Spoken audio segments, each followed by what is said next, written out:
Thank you, everyone, for being here. The last 4 days have not been good days for our city.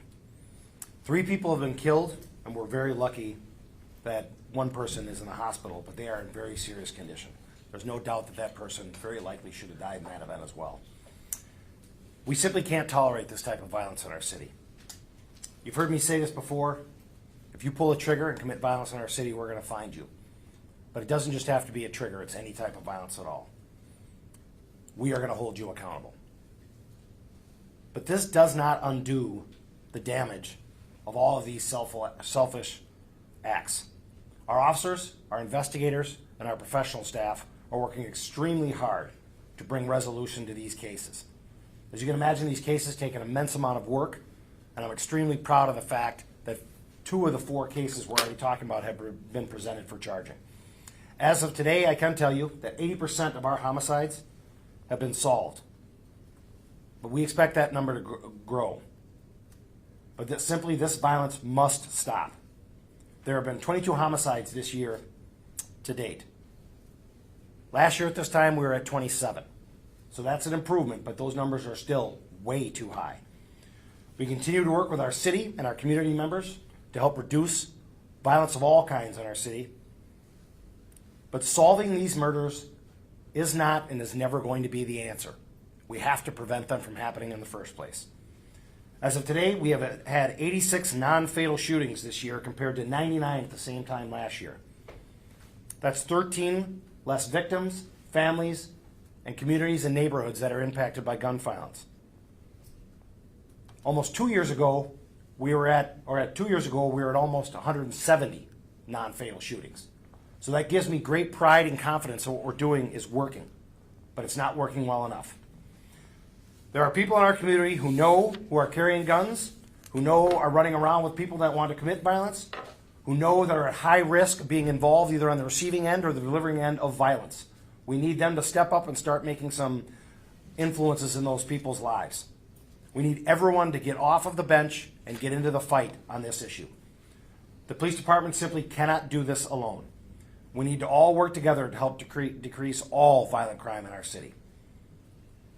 As far as the updates from the cases from this weekend, the fatal stabbing case from Friday on the 200 block of East 7th Street has already been forwarded to the Ramsey County Attorney's Office for charging. The investigation into the fatal shooting from Saturday near the intersection of Wheelock Parkway and Woodbridge Street is making progress, but is still ongoing. The victim from the shooting at the post office on West 7th Street on Sunday is in stable condition, and that suspect was charged today with second-degree attempted murder by the Ramsey County Attorney's Office.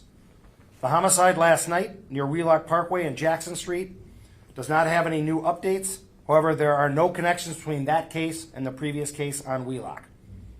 I have no doubt in relation to these 2 cases that are yet to be charged that we will find those responsible and we will get them charged as well.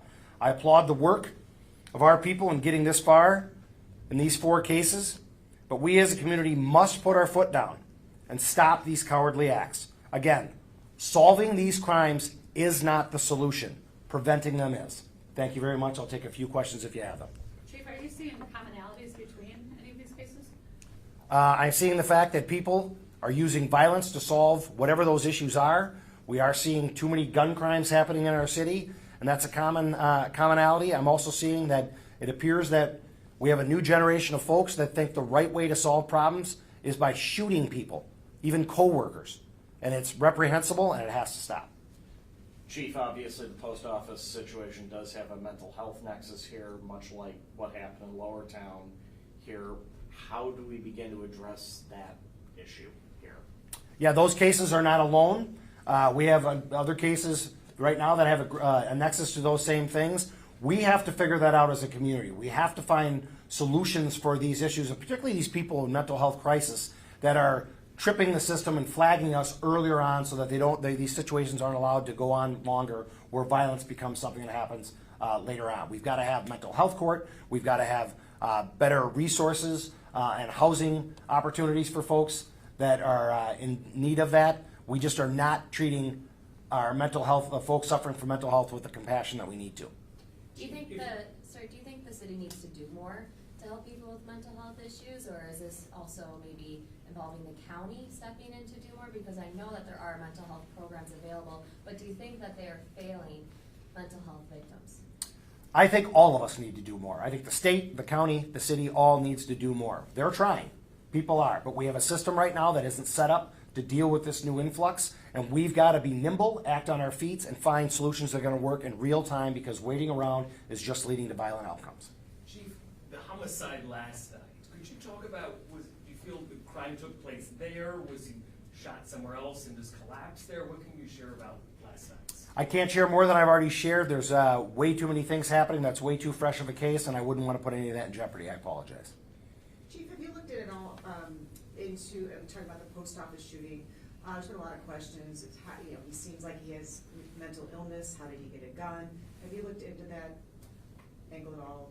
All of those angles, anytime a firearm is involved, every part of that will happen. Just so you know, if a firearm is used in a crime, we work directly with Alcohol, Tobacco, and Firearms, or the ATF, and they basically trace that gun back to its place of birth, meaning that when that gun was produced, where it was made, how it was shipped and delivered, to what vendor it was actually sold to the very first person, and they trace it all the way through. That's why the issue of ghost guns is such an important thing for us, because those guns are being manufactured by individual owners, and they have no serial numbers, and they're much tougher to track down. But all of that gets pursued in any firearms case we have here, even if we recover a firearm that isn't tied to a murder or an assault that we're aware of. That process happens. So you're currently inquiring where he got it? Absolutely. Absolutely. One more question? Chief, can you just explain, you mentioned the younger generation solving problems by shooting at each other. What does that mean for your department? How do you get in front of this? Does that mean deploying more juvenile officers? What does that look like for the city? What it looks like for our department is that we're very active in working with our juvenile population. We, as you know, are not in the schools, but we have programs in our gang and gun unit and other groups that are giving kids resources and trying to be brokers of hope.